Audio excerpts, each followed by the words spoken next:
감사함의 신앙생활에 대해서 말씀을 드리면서 하나님과의 관계에 대하여 감사하는 신앙생활이라고 하는 말씀을 쭉 드렸었고, 이 시간부터는 이 대인관계, 이웃과의 관계에서 이웃을 사랑하라고 하는 말씀에 대한 내용들을 쭉 말씀을 살피게 됩니다. 우리가 못하는 것 중에 하나가 사랑하는 겁니다. 하나님을 사랑하는 것, 또 이웃을 사랑하는 것 참 못하는데, 근데 예수님께서 가장 큰 계명에 대하여 대답을 하실 때 바로 하나님과 이웃을 사랑하라고 하는 것으로 말씀을 하셨습니다. 이게 가장 큰 계명이고 성경 전체의 핵심 요약이기도 하고 우리 신앙생활의 가장 근본이 되는 것이 하나님과 이웃을 사랑하는 겁니다. 이 시간에는 앞으로 몇 주에 걸쳐서 이웃을 사랑하는 대하여서 말씀을 들으면서 사랑 못하니까 사랑하라고 하는 말씀을 들으면서 우리 마음을 새롭게 하고 내가 사랑을 더 해야겠다고 하는 마음과 그렇게 하기 위해서 기도하고 애쓰는 신앙생활로 나아가기를 원합니다. 사람은 사랑하고 섬김의 대상입니다. 사람은 결코 우리가 믿고 의지할 대상이 아닙니다. 믿고 의지할 만큼 실망하거나 실족하게 되어집니다. 이거는 신앙생활, 또 일상생활에서도 마찬가지고요. 우리 교회 안에 들어와서 신앙생활을 시작하는 분들이 알아야 할 것 중에 하나입니다. 그런 분들이 있잖아요. 마음 먹고 예수 믿고 신앙생활 해야겠다고 예배당 와서 신앙생활하는 사람 보고 실망하고 실족되는 신앙생활을 다시 포기해버리는 그런 분들도 있습니다. 누구의 책임량을 떠나서 제가 말씀드린 것처럼 사람은 믿고 의지의 대상이 아니라고 하는 겁니다. 물론 우리가 사람 보고 신앙생활을 하기 때문에 영향을 안 받을 수가 없습니다. 이왕이면은 좋은 영향을 받으시라는 겁니다. 나쁜 행위를 보면서 그걸 고를 삼아서 나는 그렇게 안 하려고 해야 되고, 또 신앙생활 잘하는 분들 보면 나도 그렇게 하려고 하고, 그러니까 좋은 선한 영향을 받고 내 신앙에 유익되는 방향으로 해야 되는데 그렇지 못한 것만 했습니다. 특히 이제 신앙생활 시작하신 분들에게는 그게 참 어렵습니다. 그래서 먼저 신앙생활은 우리가 선한 영향력을 끼쳐주고 본을 보이고 도움을 줄 수 있어야 하는 겁니다.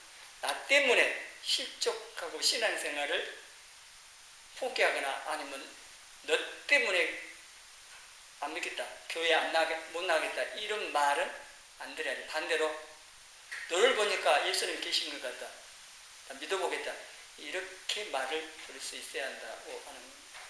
그래서 빛과 소금의 이 역할을 하는 것으로도 마태복음 5장에 말씀하는데, 우리나라 교회 지금 현실의 문제의 핵심에서 이 열매로 나타난 것이 바로 우리가 이 빛과 소금의 역할을 못하고 사랑하고 선한 영향력을 끼치지 못하고 반대로 하고 있기 때문에 교회가 세상을 걱정하는 게 아니라 지금 세상이 교회를 걱정한다고 하는 말이 나올 정도로 문제가 심각한 겁니다. 그래서 우리가 사람 보고 하는 건 아닙니다. 영향을 안 받을 수는 없지만은 사람은 믿고 의지할 대상이 아니라는 사실을 분명히 아시고 기억을 하시고, 그러면 사람은 어떤 대상이냐? 사랑하고 섬기고 도와주고 구원해야 할 대상, 피조물입니다. 구원받아야 할 죄인들입니다. 사람이 어떤 존재인지 내 자신을 보면서 이걸 잘 아는 것이 필요로 하는데, 이걸 모르면 이제 사람이 우상이 됩니다. 하나님 자리에 놓게 되죠. 특별히 오늘처럼 자녀 하나, 둘 낳아가지고 양육하는 경우는 자녀가 하나님 자리에 앉아버립니다. 우상이 되는 거예요. 이게 아니라는 겁니다. 자녀 아무리 그렇게 잘 키워놔도요, 은혜 갚아줍니까? 원수 안 갚으면 다행입니다. 은혜. 부모님 은혜를 알고 효도하고 그러면 좋은데 그렇지 않지 않나요? 자녀들 양육을 우리가 해야 하는 책임을 갖고 합니다. 내리사랑입니다. 뭐 부모님한테 못해도 자녀에게는 잘하잖아요. 근데 그 자녀가 다음에 잘해주냐? 그 자녀들 너무 믿고 의지하지 마십시오. 사람 자체가 그런데 자녀도 마찬가지입니다. 자녀가 잘해주면 감사한 거지만은 자녀가 이 다음에 섭섭하게도요, 그러려니 하세요. 너무 뭐 자녀 내가 잘 키워놓으면은 나한테 내가 노년에 보답해? 그런 기대하지 마세요. 내가 부모로서 책임을 다하지만 너무 기대하지 마시라요. 사람은 결코 믿고 의지할 대상이 아닙니다. 그냥 사랑으로 섬기고 도와주고 또 구원받아야 할 죄인이기 때문에 구원받을 수 있도록 내가 사랑으로 최선을 다해서 이렇게 섬겨야 할 대상이라고 하는 겁니다. 그리고 이 피조물이기 때문에 도움을 받아야만 존재합니다. 한문에 사람 인자가 아시죠? 짝대기 두 개가 의지하고 있습니다. 여러분 딱 있는데 빠지면요 무너져 버립니다. 존재 못해요. 이렇게 하나님께서 사람을 창조하실 때 서로 의지하며 살도록 아담만 창조하고 보니까 그러잖아요. 보시기에 안 좋으신 거예요. 그래서 돕는 배필을 창조하신 거잖아요. 모든 다 짝이 있는데 사람만 하나님께서 아담만 창조를 해놓고 보시기에 안 좋은 거예요. 그래서 돕는 배필로 하와를 여자를 창조하시고 서로 부족함을 채우며 사랑을 하나 돼서 하나님께서 의도하신 가정을 세워가도록 하시는 겁니다. 그래서 창세기 2장 24절에 남자가 부모를 떠나 그의 아내와 합하여 둘이 한 몸을 이룰지로다. 부모를 떠나야 됩니다. 부모님들은 떠나 보내줘야 됩니다. 끝까지 끈 묶어갖고 잡고 계시면 곤란합니다. 지금 다음 달이 가정의 날 5월달입니다. 그래서 어린이날은 또 어린이 자녀 양육에 대해서, 어버이날은 또 부모 공경하는 데 대해서, 또 부부의 날도 있고 스승의 날도 막 있습니다. 5월달에. 근데 미리 이 말씀을 하게 됐습니다.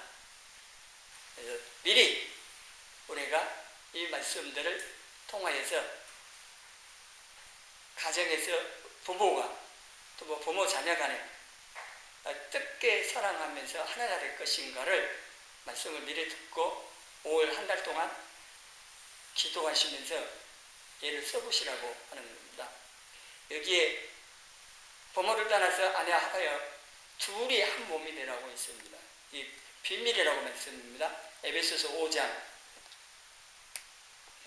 30절 이하에 바울이 앞에는 남편에게 아내에게 명령을 했는데 그건 부부의 문제뿐만 아니라 여기에 비밀이라고 하면서 나는 그리스도와 교회에 대하여 말하라고 했습니다. 이 앞에 딱 설명해 놓고 창세기 2장 24절 이 말씀을 가지고 이렇게 말씀을 하면서 비밀이 크다 하는데 자기는 부부 얘기 그뿐만 아니라 신랑 되신 그리스도와 신부인 교회에 대하여 말을 하고 있다고 말씀합니다. 가정에서 부부가 하나 되는 것, 더불어서 교회에서 성도들이 한 몸을 이루어서 주님과 하나 되는 것, 이걸 말하고 이게 중요하다고 하는 겁니다. 그런데 이게 한 몸 이루고 하나가 될 수 있는 게 어떻게 가능하냐는 겁니다. 여러분 부부가 한 몸 하나가 됐습니까? 쉽지 않은 거잖아요. 현실에서. 예. 한 사람이 되는 것. 둘이 하나 되라고 했어요. 하나님께서 하나 만드시고 다시 둘을 만드시고 아담 만드시고 하나가 둘이 되잖아요. 이 둘 만들고 다시 하나가 되라고 했습니다. 이게 어떻게 가능하냐는 거죠. 하와는 아담에게서 나왔습니다. 그리고 남자는 여자에게 또 나옵니다. 이것도 바울이 설명을 하는데, 그래서 여자들은 자기 본 곳으로 돌아가 있는 것이 행복인 거고, 남자는 부족한 걸 채워줘야 또 행복입니다. 갈비뼈를 뼈가지고 만드셨으니까 온 자리로 가야 된대요. 그래서 이게 돕는 배필이 서로 돕는 배필로서 하나가 되어야 되는데, 이 방법은요, 인간적인 방법으로는 안 됩니다. 돈을 많이 벌어다 준다고 해서 되는 것도 아니고, 인간적인 사랑한다고 해서 되는 것도 아닙니다.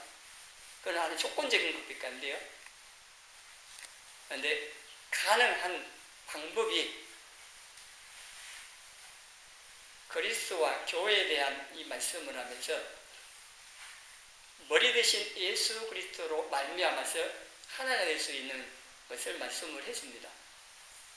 이게 부부가 마음에 예수님을 모시고 머리 대신 예수님을 인정하면서 순종할 때 부부가 하나가 되는 겁니다. 이게 하나님 사랑, 무조건적인 이 하나님의 사랑, 그리스도의 사랑 안에서 하나가 된다, 그 말씀입니다. 여러 가지 표현을 하지만은 한마디로 표현을 하면은 이 하나님의 사랑 그 안에서 하나가 됩니다. 이거는 요한복음 17장에서 예수님께서 대제사장으로서 기도하시는 그 내용 가운데도 삼위 하나님께서 하나님의 이름 안에서 또 사랑 안에서 하나가 된 것처럼 저희도 하나가 되게 해달라고 하는 기도를 하십니다. 하나님 사랑 안에서 또 예수님의 그 이름, 예수님 안에서 하나가 됩니다. 이것 위에는 다른 것으로는 부부가 하나 되고 부모 자녀가 하나가 되고 교회에서 성도들이 하나 되고 이게 불가능하다고 하는 겁니다.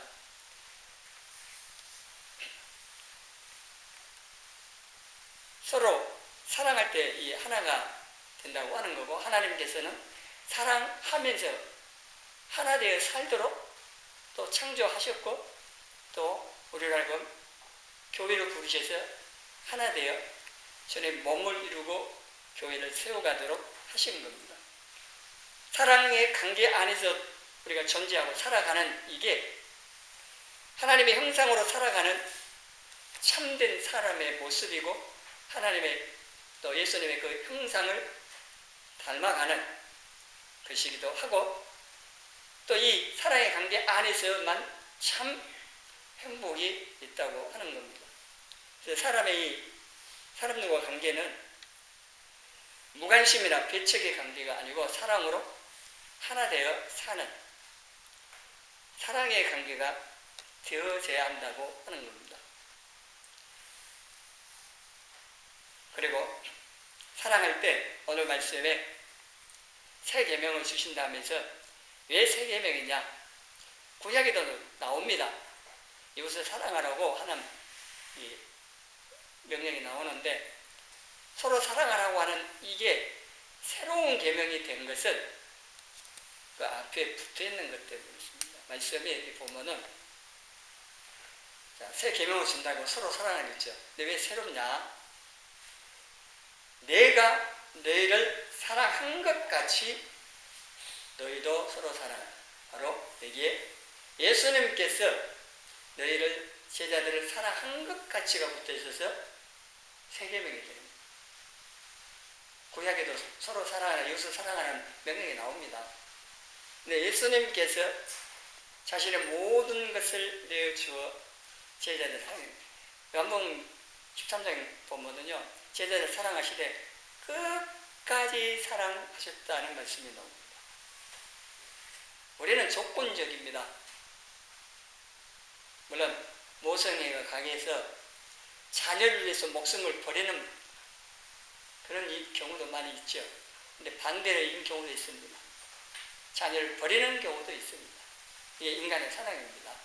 그러나 예수님의 사랑은 끝까지입니다. 베드로가 3번 부인해도 사랑하셨습니다. 해보고 싶으십니다. 유다처럼 후회하고 그냥 자살해 보면은 방법이 없지만 회개하면요 변화의 사랑 또 하십니다. 은혜 베푸시고 회복시키시고 일 맡기십니다. 이 하나님의 이 예수님의 사랑을요 이렇게도 표현합니다. 미사일 아세요? 미사일? 요즘 미사일은 보통 미사일이 아니죠. 기능이 많이 발전됐는데 미사일은요 목표물을 향해서 갈 때 목표물이 움직여도 따라갑니다. 하나님의 사랑이 그랬습니다. 우리가 하나님을 따라서 요리조리 피해가도 하나님의 사랑 끝까지 따라갑니다. 미사일보다 더 정확하게 가서 꽂힙니다. 이게 하나님의 사랑입니다. 우리는 이거 잘 모르지만은 우리가 알든 모르든 우리가 살아가는 모든 삶의 현장 속에서 하나님의 사랑은 계속해서 우리를 쫓아다니면서 사랑하신 이걸 우리가 알면요 물론 감사도 하겠지만은 얼마나 든든합니까? 전능하신 하나님께서 사랑으로 끝까지 나를 쫓아다니면서 사랑하시고 보호하시고 보살펴 주시고 도와주시는 이 하나님의 사랑이 있는데 얼마나 든든합니까? 세상 일적인 조건이 조금 부족 없다고 기죽을 것도 없고요 불평할 것도 낙심할 것도 없는 겁니다. 이 하나님의 사랑을 늘 기억만 한다면요 아무리 어려운 이 세상 환경이지만은 그래도 괜찮은 겁니다. 서로 사랑하며 하나 되는 삶을 살아야 하는데요 타락한 인간은 그렇지 못합니다. 반대로 사는데 그 중에 하나가 이기일체의 모습입니다. 삼위일체가 있는데요 사랑은 삼위일체를 해야 되는데 그렇지 못한 두 가지 모습이 이일체의 모습입니다. 이거는 힘이 센 하나가 약한 다수를 지배하고 또 높은 자가 낮은 자를 지배함으로 한 사람이나 한 조직이 중심이 되어서 하나 되는 형태를 말합니다. 하나 되기는 되는데 우두머리가 있어요. 한 사람, 힘 있는 한 사람을 중심으로 해서 하나가 돼요. 이게 무엇입니까? 전체주의, 공산주의, 궁극주의. 자, 우리나라가 지금 상황을 보면은요, 하나가 돼야 되는데, 통일 말합니다. 하나 되는. 그럼 남과 북이 하나 되는 거. 다 원하죠. 그렇잖아요? 다 원하는데, 반대할 사람 없는데, 문제는 이 일체적인 하나됨입니다. 지금 북한이 그러고 있잖아요. 김정은을 정점으로 해서 이 정은이를 머리로 나머지 다 하나가 되어 있는데 그 밑에 모든 국민들의 모든 걸 다 무시되어 있잖아요. 이런 하나됨 말하고 있는 게 아닙니다. 근데 지금 무슨 날 이렇게 되려고 방향을 잡고 가고 있어요. 큰일입니다. 이건 뭐 통일이요, 뭐 평화 다 거짓입니다. 그래요. 김정은이를 중심 머리로 해갖고 전부 다 하나가 돼갖고 통일, 민주주의 말하는데 내용을 잘 살펴보셔야 돼요. 인민민주주의도 민주주의잖아요. 자유가 없으면은 그 될 일이 아닙니다. 큰일 납니다. 더구나 우리 신앙생활하는 우리들 입장에. 그래서 교회가 들고 일어나야 하는 이유가 여기 있는 겁니다. 우리 신앙 생활을 위해서. 물론 모든 국민과 우리의 자손들이 자유로운 이 민주국가 대한민국 번영한 이 국가에서 계속 살기를 바라기 위해서라도 나를 지켜야 됩니다. 뉴스에 지금 나와 있는 내용들을 한번 보시면서요. 한번 잘 판단하세요. 뭐 지금 정치적인 얘기를 하려고 하는 게 아니고 하나 되는 것과 관계돼서 말씀하면서 우리나라 일어나고 또 남북한 이런 관계를 한번 잘 판단을 해보시라 하는 겁니다. 평화통일, 그걸 하나님께서 허락해 주셔야 되는 겁니다. 통일은 통일로 그러는데 이런 부분 우리가 알고 기도해야 됩니다. 일의일체 아니고 또 그 다음에 삼위삼체의 모습이 있습니다. 이거는요 함께 산다고 하는데 사실은 각자 따로 살고 있는 겁니다. 그래서 타인에 대해서 불필요한 관심을 가질 이유도 없고 간섭할 것도 없고 오직 나만 위해 살아가는, 이게 개인주의, 이기적인 개인주의로 나타나는 겁니다. 특별히 이제 우리나라 같은 경우 여기 많이 나옵니다. 자유민주주의에서 자유고 민주적인 거니까 그건 좋은데 완전히 개인주의로 빠져버려요. 가정에서도 있습니다. 지금은 옛날에 핵가족이었는데요. 지금 핵가족 될 정도로. 여러분 자녀들이요 어렸을 때 양육감이 있어서 특별히 이렇게 함께 하는 시간을 많이 가졌어요. 저도 많이 후회합니다. 저는 이 교회 섬기고 하다 보니까 자녀들에 아주 신경을 못 쓴 부분 많이 있어요.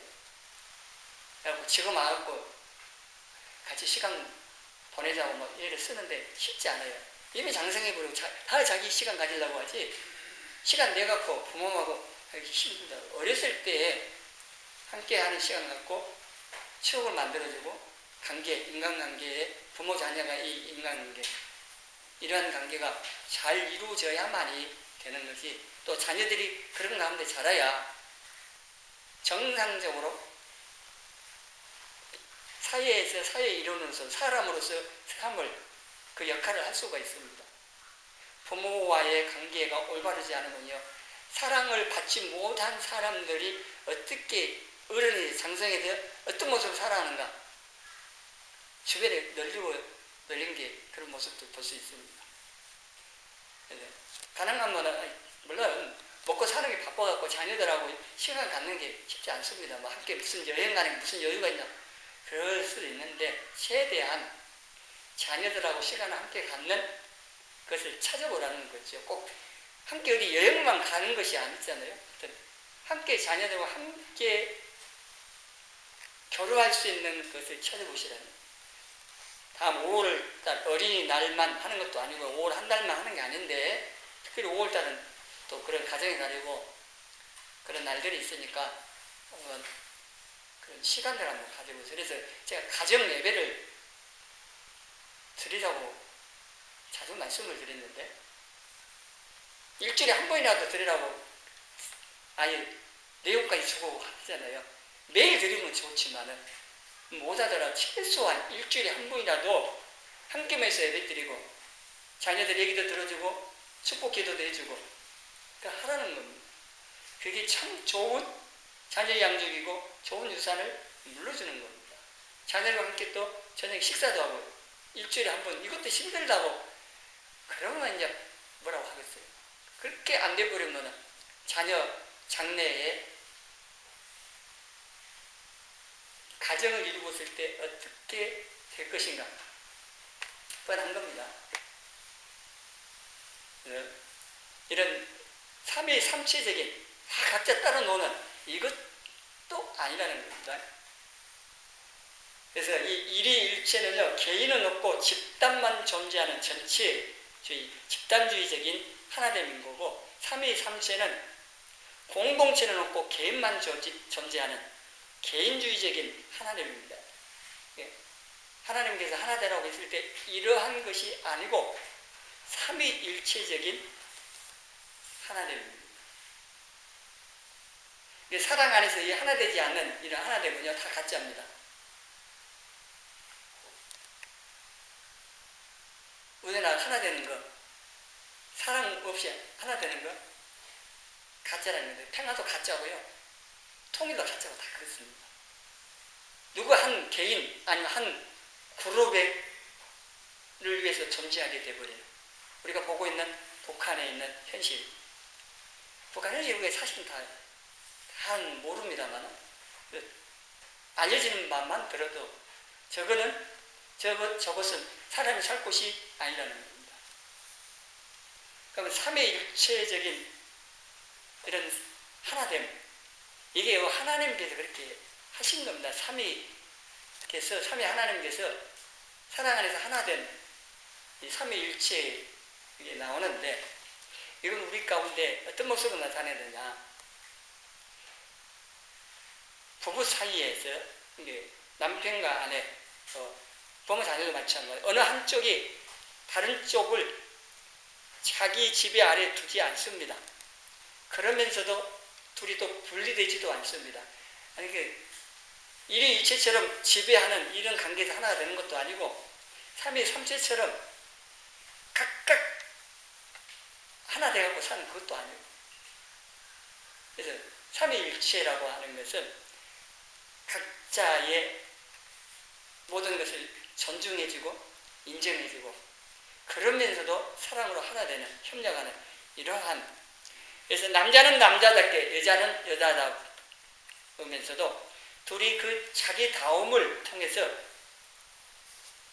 그걸 간직하면서 서로를 그렇게 자기다움답게 살아갈 수 있도록 돕는 이런 모습으로 나타나는, 이게 내가 사랑으로 하다 되는 이 말씀을 우리의 삶 가운데, 우리 가정 가운데 나타내야 할 우리의 삶의 모습이라 할 수가 있습니다. 상대의 다름을요, 틀리다고 하면서 그냥 공격하는 게 아니에요. 다른 것은 다른 겁니다. 틀린 게 아닙니다. 이 부부 사이에 이게 참 잘 안 돼요. 우리 성도들에서도 마찬가지입니다. 다른 거하고 틀린 거하고는 같은 게 아닙니다. 다른 것은 달라요. 그런데 틀린 건 아니잖아요. 하나님께서 우리 각자 다 다르게 창조하신 겁니다. 다 특성이 있어요. 성격, 성질 다 달라요. 보는 것도 틀리고 다 달라요. 다 다른데 그걸 가지고 틀렸다고 하면서 공격해버리면 결코 사랑으로 하나 될 수가 없습니다. 교회 안에서도 마찬가지고 가정에서도 마찬가지입니다. 그래서 각자 자기들의 이 개성, 특성 이러한 것들을요 살아가면서 자기답게 하나님께서 나를 이렇게 만들어 놓으시고 살게 하신 그걸 따라 사는 겁니다. 각자가 살면서도 그것 가지고 따로따로 사는 게 아니고 서로가 그렇게 살 수 있도록 사랑으로 돕는, 그래서 사랑 안에서 이렇게 하나 될 수 있는 이게 필요로 하다고 하는 겁니다. 근데 서로 다름을 존중해주고 서로 인정하고 섬기는 이걸 통해서 하나가 될 수 있도록 해야 되는데 이게 너무 부족하다고 하는 겁니다. 예수님께서 우리를 사랑하신 것처럼 서로 사랑할 때 이거는 조건이 없는 겁니다. 조건이 없고 자기를 희생하고 그리고 살리는 이러한, 그래서 제가 주부에서 계속 켜놓고 인쇄하는데요. 보시는 건 모르겠습니다. 우리가 이 사랑하는 이거는요, 예수님 마음 품고 하는 이거는요, 사랑으로 섬기고 또 살리고 또 있어요. 제가 세 가지를 해놨는데 하나 되는 것도 있는데 안 보시죠? 자, 앞에 보시면요, 예수님의 마음은요, 사랑으로 용서하고 섬기고 살리고 하나됨으로 나타난다고 이 말씀을 계속 주 목사합니다.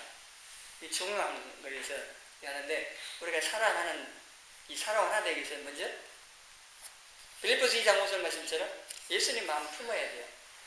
부부가, 부모 자녀 그리고 성도들이 서로 모두가 예수님 마음 바로 이 사랑으로 용서하고 섬기고 살리고 하나 되는 것으로 나타나기 때문에 이 예수님의 마음, 이 사랑을 우리가 품을 때만이 하나가 된다는 말씀입니다. 그래 안 하면은요, 어떤 것으로도 사랑으로 하나 되는 길이 없습니다. 하나 되는 거는 무력으로 하나 되는 거요. 우리 못 가요. 세상 권력자들이 해갖고 했잖아요. 얼마나 갔습니까? 몇십 년? 오래 가봤습니다. 독재자가 해갖고 전체 하나로 만드는다고. 나치 그랬잖아요. 나치 히틀러가. 우리 못 가요. 일본의 궁극지 천황의 머리로 해가지고 저런 나라 다 정복해갖고 하나만 또 오래 못 갑니다. 진정 하나요. 북한에도 하는데 북한 주민들이 그러면은 진짜 위대한 수령님 지도자 뭐 하면서 말은 그렇게 뭐 해를 안 받으려고. 근데 마음으로 그렇게 안 나오잖아요. 가정에서도 아버지가 폭군처럼 하면은 어쩔 수 없이 하나 되는 것처럼 그런 건 말하고 있지 않습니다. 진정으로 사랑으로 이렇게 하나 되는 이 삶을 우리가 추구해야 되고 또 이 사랑은요 삶과 살림으로 나타내야 돼요. 삶이라고 하는 것은 내가 사는 삶이고 살림은 다른 사람을 살리는 삶을 말합니다. 이게 사랑으로 내가 하나님 자녀답게 사는 이 삶 살아야 되고 더불어서 다른 사람들을 그렇게 살 수 있도록 도와줘서 살리는 삶을 살아가는 겁니다. 성도들에게 주어진 하나의 책임이고 하나의 또 명령이기도 합니다. 우리는 나만 잘 사는 거, 나만 신앙을 사는 거 그게 아닙니다. 특별히 교회 안에서는 주님이 오면 이 교회를 이루고 있는 각 지체들이기 때문에 우리 몸의 모든 지체들이 서로 자기 역할을 하면서 협력하듯이 모든 성도들이 서로 도우면서 교회를 세워가는 이 중요하고 하나님께서 이거 에베소 2장에 이걸 또 말씀을 하시는 겁니다. 이게 안 되면은요, 내가 교회로서 살지 않고 있는 겁니다. 하나님의 자녀로서의 신앙을 안 하고 있는 겁니다. 그래서 우리는 사랑으로 모든 사람들을 사랑하면서 어찌하든지 살리려고 해야 됩니다. 말을 해도 죽이려는 말을 얼마나 많이 합니까? 이 말을 통해서 사람을 많이 죽입니다. 살리려고 해야 돼요. 그래서 용서해 줘야 되는 거고 어떻게 하면 도와줄 것인가 이걸 찾아야 되고 이해해야 됩니다. 이거는 어떻게 보면 명령이기 때문에 하기 싫어도 해야 되는 우리가 살아야 할 삶입니다. 사랑하는 이것이 우리 신앙생활의 핵심이에요. 그리고 이 하나님 사랑, 이웃 사랑해야 영원히 남는 이 삶을 살 수 있는 것이기도 하는 겁니다. 그래서 우리가 이 모든 사람을 사랑하되 먼저는 이웃을 사랑하라고 했는데 그 이웃은 나를 제외하고 모든 사람이 이웃인데 모든 사람을 사랑해야 돼요. 그런데 먼저는 가까이부터 해야 되겠죠. 믿는 사람 하고 나서 세상 사랑하라고 말씀하는데 가장 가까운 부부부터 시작해야 돼요. 부부부터 그리고 자녀들 가정 안에서 사랑으로 하나 되는 그리고 교회 가서 교회에서 성도들이 서로 사랑으로 이렇게 하나 되고 이 사랑이 이제 밖으로 나가서 모든 이웃들에게 퍼져나가야 하는 겁니다. 그래서 나도 살고 다른 사람도 살리는 이 삶을 살아야 되는 거예요. 어쨌든 살려야 됩니다. 말을 하든 행동하든 뭘 하든지 그것을 가정에서 교회에서부터 시작을 하라고 하는 겁니다. 우리는 독생자를 아낌없이 수시기까지 사랑하신 하나님의 사랑을 받은 하나님의 자녀로서 이 받은 사랑으로 이웃을 섬기고 돕고 세우고 살리는 삶을 힘써 살아가는 저와 여러분이 되어지기를 주님의 이름으로 축원합니다.